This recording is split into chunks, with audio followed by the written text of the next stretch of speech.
мен урматтуу шаардыктар, шаардын мэри катары ушул биздин Татнакай 22 балабызды Ош шаарына калып иште бергиле деп айтат элем.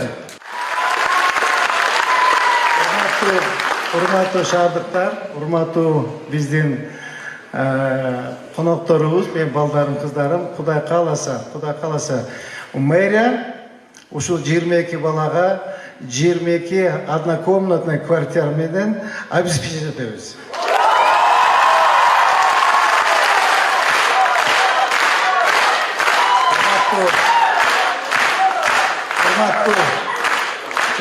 Урматтуу шаардыктар, анда азырынча биздин жаштарыбыз мынакей азыраак болсо дагы ошо мэриянын атынан 230 миң сом сертификат тапшырып коеюн.